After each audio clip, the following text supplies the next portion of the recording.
To ease the transition of those whose jobs would be affected by the shift to digitalization are also now being included in the curricula and programs offered by TESDA, DICT, and other agencies of government. It is our wish that one day foreign employment will be driven by choice, not by necessity. It remains a noble calling that our OFWs have answered, requiring great sacrifice from them, their families, and their communities. We are engaging with our partners in the international community to ensure a safe working environment for our countrymen.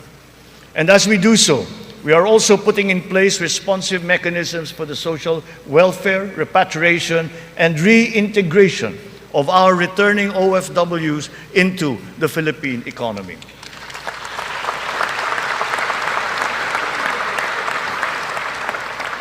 As the world economy reopens, we are witnessing a rise in overseas Filipino deployment. In 2022, the number has increased by 62%. OFWs continue to send in historically high remittances, solidifying their role in our transformative economic growth. In 2022, our OFWs contributed $32.5 billion, or roughly 1.8 trillion pesos, to our economy. Several countries have also signified interest to explore bilateral labor cooperation with the Philippines in the areas of healthcare, tourism, hospitality, engineering, construction, and information technology. Recently, we signed agreements with Singapore, Austria, and the province of Alberta in Canada. Our priority is to ensure that the principles of ethical recruitment, fair employment, and the safe and orderly migration of our people are embodied in our agreements with other countries. For example, the deployment issue in the Kingdom of Saudi Arabia has now been resolved. And as of today, 70,000 of our OFWs have already been deployed to Saudi Arabia for employment.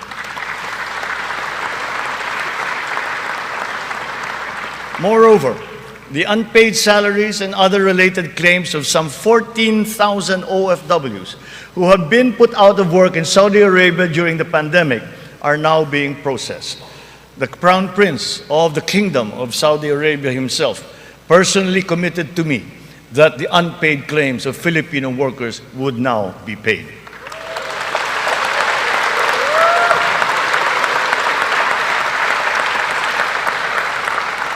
The continued employment of some 50,000 workers and the deployment of many more Filipino seafarers aboard EU vessels has also been assured. The lesson for us is that our education and skills training must always be attuned to the high, exacting, and constantly evolving global standards. Sa pagsusumikap ng mga mamamayan, walang hindi kakayanin. Kahit ang mga matatayog na pangarap ay maaabot, kasama ang inaasam na tahanan. Katuwang natin ang lokal na pamahalaan at pribadong sektor upang matulungan ang Pilipino sa pangangailangan ng pabahay. Patuloy ang serbisyo ng Pag-ibig Fund upang makatulong sa kanyang 15 milyong membro para makabili ng bahay. Sa nakaraang taon, mahigit 100,000 ang kumuha ng housing loan sa Pag-ibig na nagkakahalaga ng 117 billion na piso. Ito ang pinakamataas ng bilang sa buong kasaysayan ng Pag-ibig.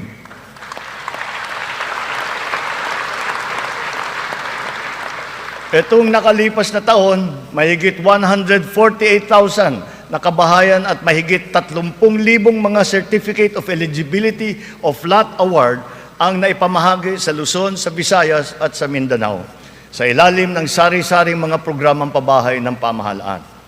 Mahigit 35,000 residential free patent at agricultural patent titles naman ang naibigay sa mga benepisyaryo nito sa buong bansa.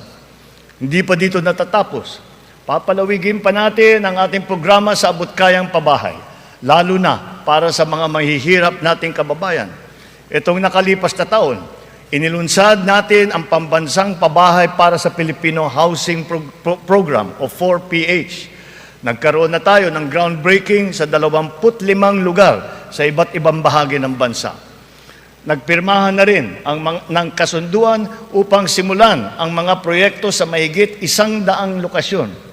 Kung susumahin natin ito, mahigit 1 milyong kabahayan ang may alay natin sa ating mga kababayan sa buong bansa.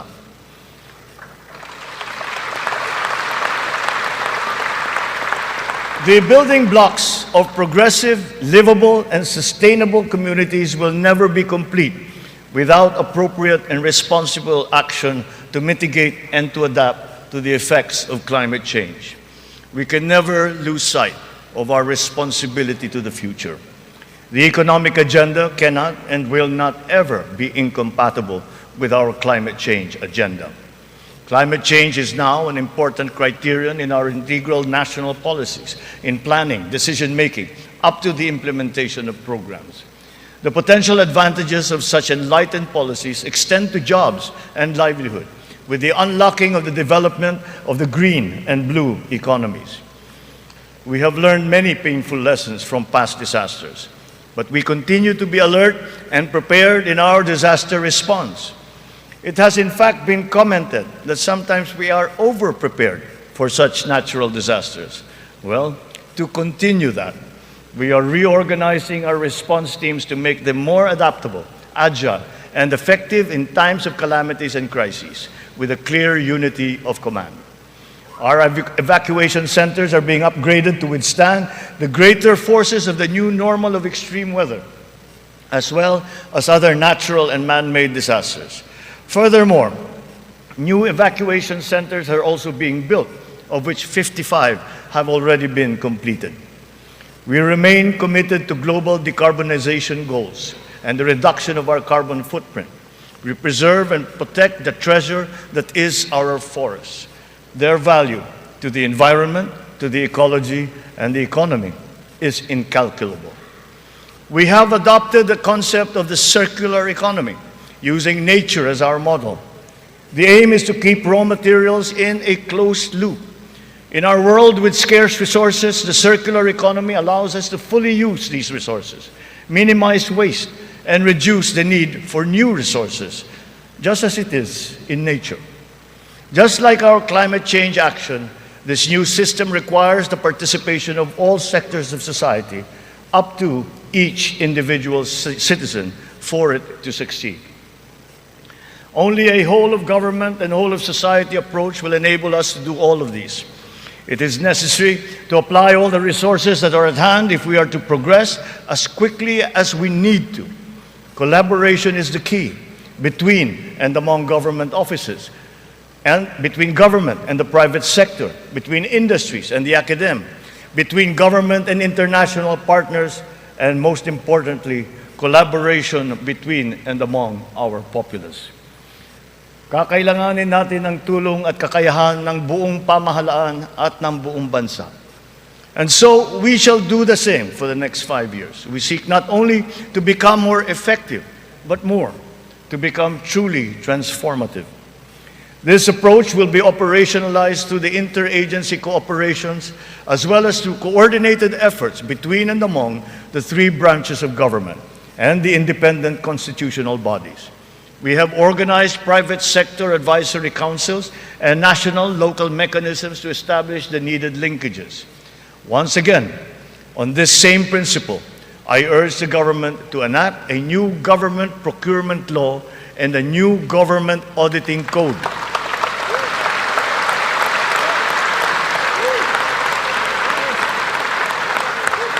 This to make government procurement and auditing more attuned to these changing times. We will give effect to the mandate of the Constitution and the Local Government Code as clarified by the Supreme Court very soon. Almost all the required devolution transition plans of the LGUs are done. To fully prepare them for optimal devolution, the necessary technical and financial assistance is being extended to our local governments. In everything that we do, the enduring Filipino quality of bayanihan will still be our guide. 5 taon mula nung matinding kaguluhan, babangon na ang Marawi City.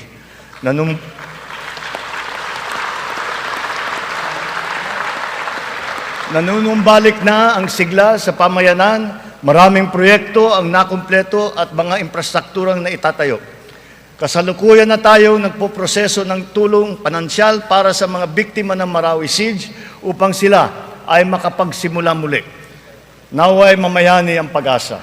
Naway magpatuloy ang pagkakaisa, pagmamatyag at paghahangad ng kapayapaan at kaunlaran. We are proud of the progress that the BARM has taken. It will be self-governing.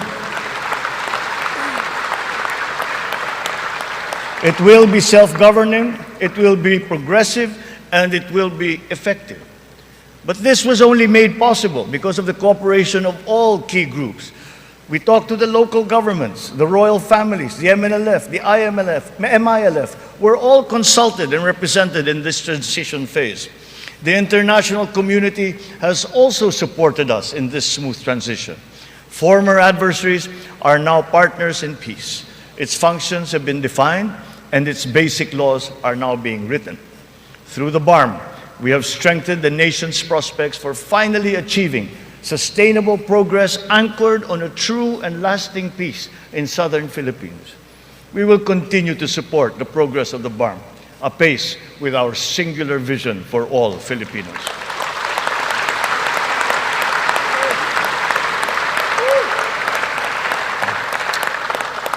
A strong and stable rule of law will strengthen the foundation of our transformation. Our police and armed forces are being strengthened and modernized to be more effective in maintaining peace and order and in defending our sovereignty. We fully support the judiciary's efforts to improve the justice system and to protect constitutional rights. The campaign against illegal drugs continues, but it has taken on a new face.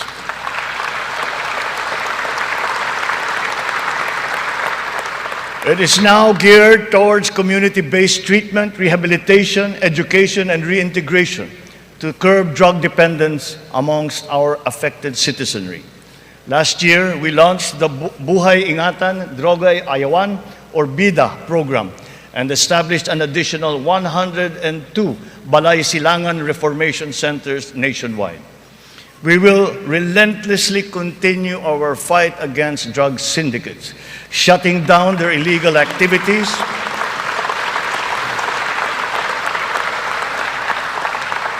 we will shut down their activities and dismantle their network of operations. Unscrupulous law enforcers and others involved in the highly nefarious drug trade have been exposed. I will be accepting their resignations.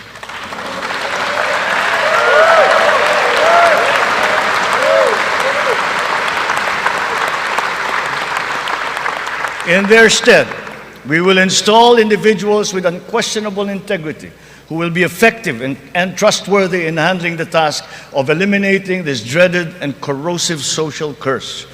We cannot tolerate corruption or incompetence in government.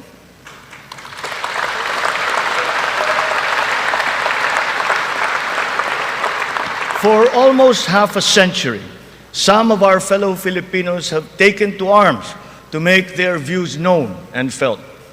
We are now at a point in our history when their armed struggle has evolved.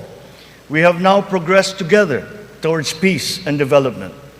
We have incorporated capacity building and social protection into our reintegration programs to guarantee full decommissioning of former combatants. Through community development and livelihood programs, the barangay development and enhanced comprehensive local integration programs have been effective in addressing the root cause of conflict in the countryside. To complete this reintegration process, I will issue a proclamation granting amnesty to rebel returnees, and I ask Congress to support me in this endeavor.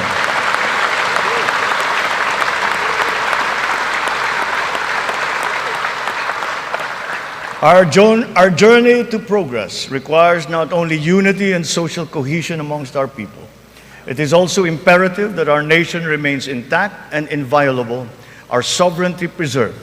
We will protect our sovereign rights and preserve our territorial integrity in defense of a rules-based international order.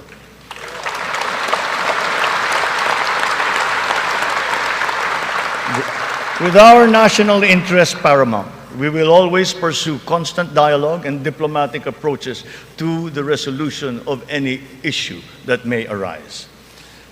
So the initial results of our efforts inspire confidence. Let us continue to be relentless in our aspiration of peace and progress. This has not been the work of a single person, neither a single branch of government, nor even the whole government acting alone. This is the collective synergy achieved by all Filipinos working together. It took a whole-of-nation effort to achieve this immediate recovery from our pandemic slump. Unity was what made us rise once more. Nagsisimula pa lamang tayo. Ang pagbangon ng ating bayan ay magpapatuloy pa. Hinihiling ko ang inyong tiwala at pakikiisa.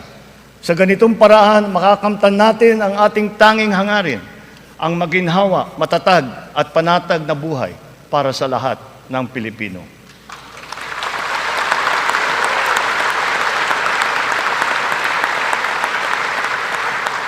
Makikipagtulungan tayo ng mabuti sa Kongreso para sa mga mahahalagang batas na kinakailangan para sa ating tuloy-tuloy na pag-ahon.